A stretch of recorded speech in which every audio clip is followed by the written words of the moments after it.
So here's the question. Has science discovered God? Well, Einstein didn't believe it was possible, but Stephen Hawking said it might be the greatest scientific discovery of all time. So, what discovery has baffled the greatest scientific minds of the past century, and why has it caused them to rethink the origin of our universe? Well, new and more powerful telescopes have unlocked mysteries about our universe never before revealed, giving us amazing new scientific insight into the origin of life. Has science discovered God? But wait a minute. Hasn't science proven we don't need God to explain the universe? What is it about this discovery that is so fundamentally different, and why has it stunned the scientific world? Well, this discovery, along with what molecular biologists have learned about the sophisticated coding within DNA, have many scientists now admitting that the universe and life itself appear to be part of a grand design. One cosmologist put it this way: many scientists, when they admit their views, incline toward the design argument. Surprisingly, many scientists who are now talking about God have no religious belief whatsoever. So, what are these stunning discoveries that have scientists suddenly speaking of God? Well, there are three revolutionary discoveries from the fields of astronomy and molecular biology that really stand out. One, the universe had a beginning. Two, the universe is just right for life. And three, DNA coding reveals intelligence. The statements leading scientists have made about these discoveries may shock you. Let's take a look. The universe had a one-time beginning.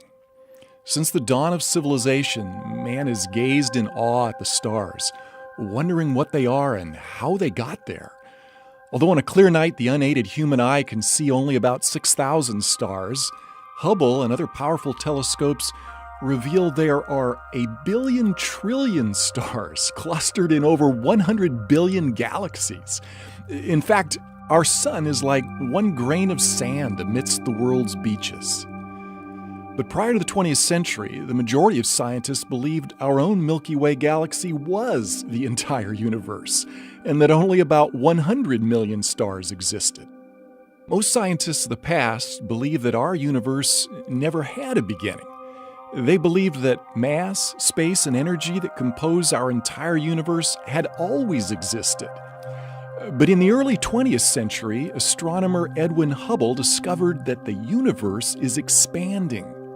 Rewinding the process mathematically, he calculated that everything in the universe, including matter, energy, space, and even time itself, actually had a beginning. Well, shockwaves hit the scientific community. Many scientists, including Einstein, reacted negatively. In what Einstein later called the biggest blunder of my life, he fudged the equations to avoid the implication that the universe had a beginning.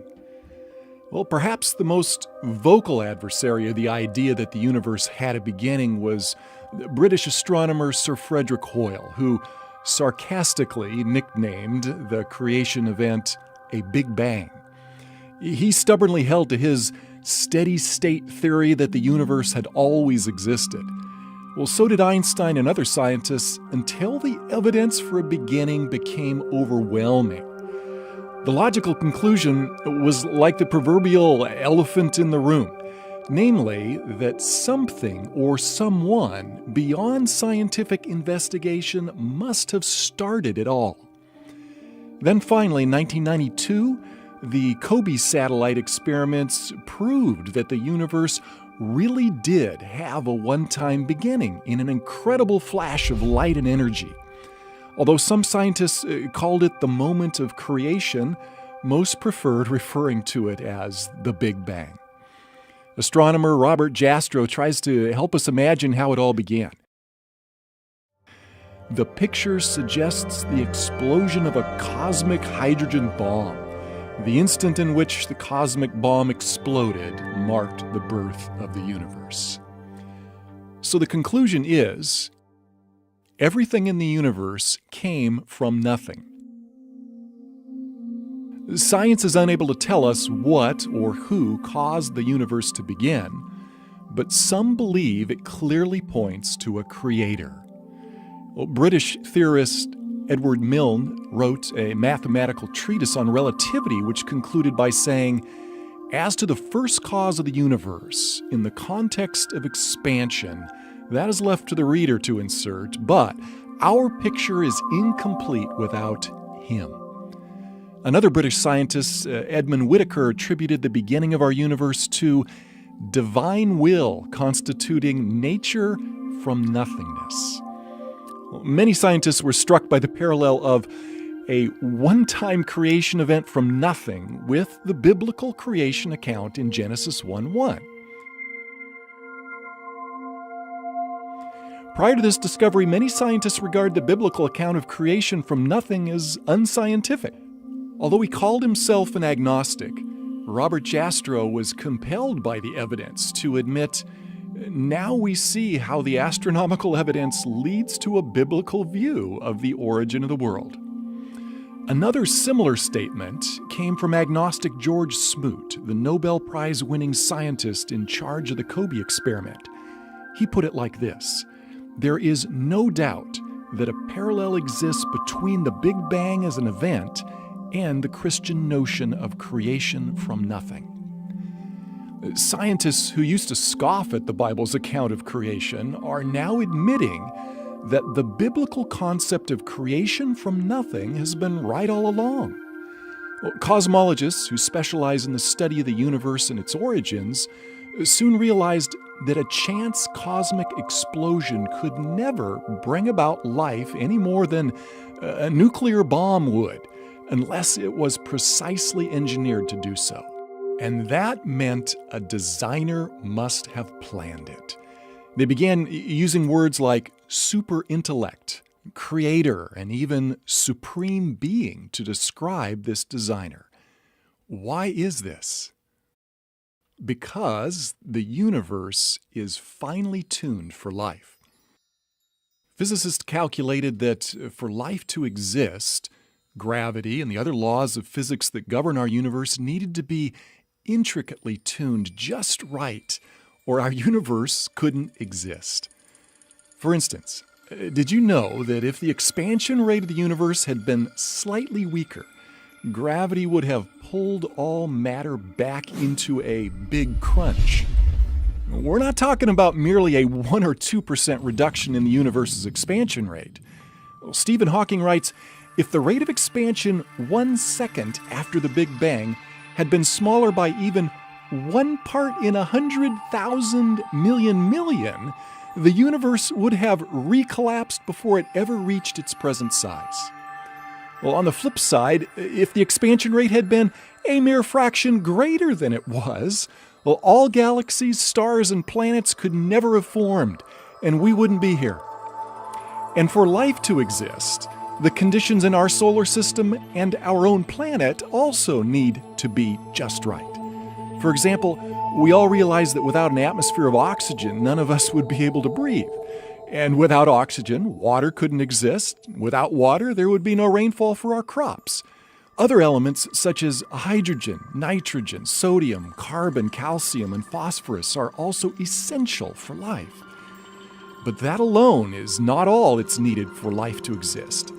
The size, temperature, relative proximity, and chemical makeup of our planet, sun, and moon also need to be just right. And there are dozens of other conditions that needed to be exquisitely fine-tuned, or we wouldn't be here to think about it. Scientists who believe in God may have expected such fine-tuning, but atheists and agnostics were unable to explain the remarkable, quote-unquote, coincidences. Theoretical physicist Stephen Hawking, an agnostic, writes, "The remarkable fact is that the values of these numbers seem to have been very finely adjusted to make possible the development of life." It all brings us to one question: the universe, accident or miracle? But couldn't this fine-tuning be attributed to chance? After all, odds makers know that even long shots can eventually win at the racetrack, and against heavy odds, lotteries are eventually won by someone. So, what are the odds against human life existing by chance from a random explosion in cosmic history? Well, for human life to be possible from a big bang utterly defies the laws of probability. One astronomer calculates the odds at less than one chance in a trillion, trillion, trillion, trillion, trillion, trillion, trillion, trillion, trillion, trillion, trillion, trillion. In other words, it would be far easier for a blindfolded person in one try to discover one specially marked grain of sand out of all the beaches of the world. Look at it this way. The odds of one random Big Bang producing life as we know it would be like one person winning over 1,000 consecutive mega million-dollar lotteries after purchasing only a single ticket for each. Not very likely? Really quite impossible, unless it was fixed by someone behind the scenes, which is what everyone would think. And that is what many scientists are concluding. Someone behind the scenes designed and created the universe. Well, this new understanding of how miraculous human life is in our universe led the agnostic astronomer George Greenstein to ask, is it possible that suddenly, without intending to, we've stumbled upon the scientific proof of the existence of a supreme being? However, as an agnostic, Greenstein maintains his faith in science rather than a creator to ultimately explain our origins. Robert Jastrow explains why some scientists are reluctant to accept a transcendent creator. He says, there is a kind of religion in science. It is the religion of a person who believes there is order and harmony in the universe. This religious faith of the scientists is violated by the discovery that the world had a beginning under conditions in which the known laws of physics are not valid, and as a product of forces or circumstances we cannot discover. When that happens, the scientist has lost control. If you really examine the implications, he would be traumatized. Well, it's understandable why scientists like Greenstein and Hawking seek other explanations rather than attribute our finely tuned universe to a creator. Hawking speculates that other unseen and unprovable universes may exist, increasing the odds that one of them, like ours, is perfectly fine-tuned for life. However, since his proposal is speculative and outside of verification, it can hardly be called scientific. Although he's also an agnostic, British astrophysicist Paul Davies dismisses Hawking's idea as too speculative. He writes, such a belief must rest on faith rather than observation. Although Hawking continues leading the charge to explore purely scientific explanations for our origins, other scientists, including many agnostics, have acknowledged what appears to be overwhelming evidence for a creator. Astronomer Frederick Hoyle wrote, a common sense interpretation of the facts suggests that a super intellect has monkeyed with physics as well as chemistry and biology, and that there are no blind forces worth speaking about in nature. Although Einstein wasn't religious and didn't believe in a personal God, he called the genius behind the universe an intelligence of such superiority that compared with it, all the systematic thinking and acting of human beings is an utterly insignificant reflection. Atheist Christopher Hitchens, who spent much of his life writing and debating against the existence of God, was most perplexed by the fact that life couldn't exist if things were different by just 1 degree or 1 hair. Davies acknowledges, there is for me powerful evidence that there is something going on behind it all. It seems as though somebody has fine-tuned nature's numbers to make the universe. The impression of design is overwhelming. But astronomy is not the only area where science has discovered evidence for design. There is another discovery DNA, the language of life. As recent as 1953, molecular biologists discovered intricately complex design in the microscopic world of DNA. This tiny molecule has been called the brains behind each cell in our body, as well as every other living thing. Yet the more they discover about DNA, the more amazed they are at the brilliance behind it. Scientists who believe the material world is all that exists, like Richard Dawkins, argue DNA evolved by natural selection without a creator. Yet even most ardent evolutionists admit that the origin of DNA's intricate complexity is unexplainable. DNA's intricate complexity caused its co-discoverer, Francis Crick, to believe that it could never have originated on Earth naturally. Crick, an evolutionist, believed life is too complex to have originated on Earth and must have come from outer space. He wrote, "An honest man, armed with all the knowledge available to us now, could only state that, in some sense, the origin of life appears at the moment to almost be a miracle. So many are the conditions which would have had to have been satisfied to get it going." The coding behind DNA reveals such intelligence that it staggers the imagination. A mere pinhead volume of DNA contains information equivalent to a stack of paperback books that would encircle the Earth 5,000 times. And DNA operates like a language with its own extremely complex software code. Microsoft founder Bill Gates says that the software of DNA is far, far more complex than any software we have ever developed. Richard Dawkins and other evolutionary biologists believe that all this complexity originated through natural selection. Yet, as Crick, a Nobel Prize winner, remarked, natural selection could never have produced the first molecule. Many scientists believe that the coding within the DNA molecule points to an intelligence far exceeding what could have occurred by natural causes. In the early 21st century, noted atheist Anthony Flou's lifelong unbelief came to an abrupt end when he studied the remarkable intelligence behind DNA. Flou explains what changed his position. "What I think the DNA material has done is to show that intelligence must have been involved in getting these extraordinarily diverse elements together.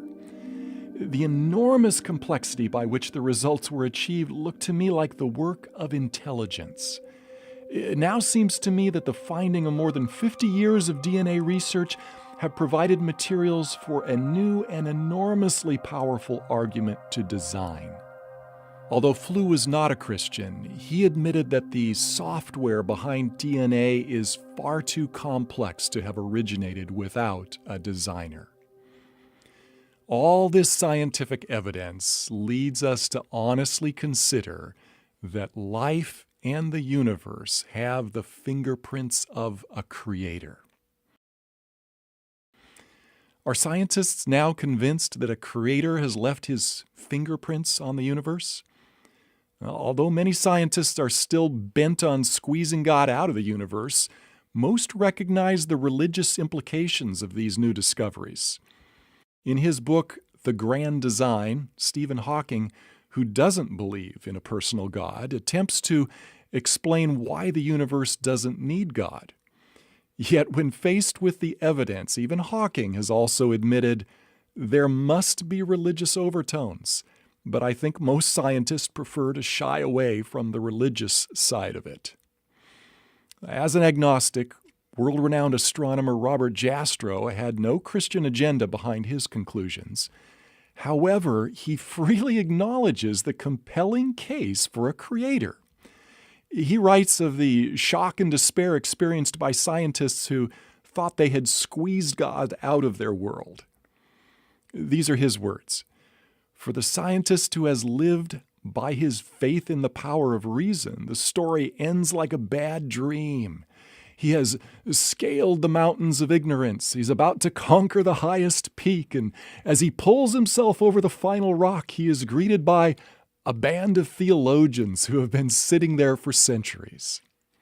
So, what if, after all, there is a creator? If there is a superintelligent creator, the question arises, what is he like? Is he just some cosmic force like in Star Wars, or is he a personal being like us? Well, since we're personal and relational beings, wouldn't the one who created us also be personal and relational? Many scientists, like Arthur L. Shavlov, professor of physics at Stanford University and winner of the Nobel Prize in Physics, believe that these new discoveries provide compelling evidence for a personal God. He writes, "It seems to me that when confronted with the marvels of life in the universe, one must ask why and not just how. The only possible answers are religious. I find a need for God in the universe and in my own life." If God is personal, and since He has given us the ability to communicate, wouldn't we expect Him to communicate with us and let us know why we are here? Well, as we've seen, science is unable to answer questions about God and the purpose for life. However, since the Bible was right about creation from nothing, might it also be trustworthy regarding God, life, and purpose? 2,000 years ago, a man set foot on our planet who claimed to have the answer to life. Although his time on Earth was brief, his impact changed the world and is still felt today. His name is Jesus Christ. The eyewitnesses to Jesus Christ tell us that He continually demonstrated creative power over nature's laws. They tell us He was wise, humble, and compassionate. He healed the lame, deaf, and blind. He stopped raging storms instantly, created food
creation began, for it was through Him that everything was made, whether spiritual or material, seen or unseen.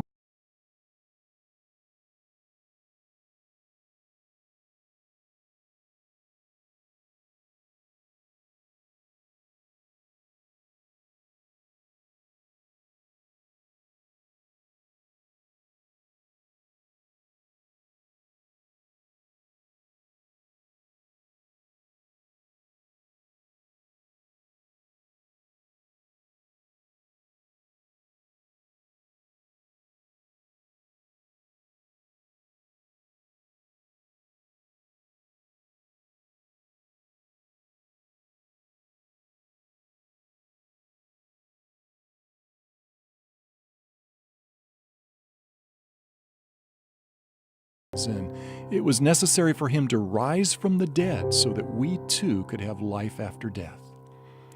As the Creator, Jesus certainly would have power over life and death, and those closest to Him claim they saw Him alive after He died and was buried for 3 days. If they were wrong, then Christianity's been founded upon a lie. But if they were right, such a miracle would substantiate all Jesus said about God, Himself, and us. But must we take the resurrection of Jesus Christ by faith alone, or is there solid historical evidence? Several skeptics began investigations into the historical record to prove the resurrection account false. What did they discover? Let me invite you to click on the link below to take a closer look at the evidence for the most fantastic claim ever made, the resurrection of Jesus Christ from the dead.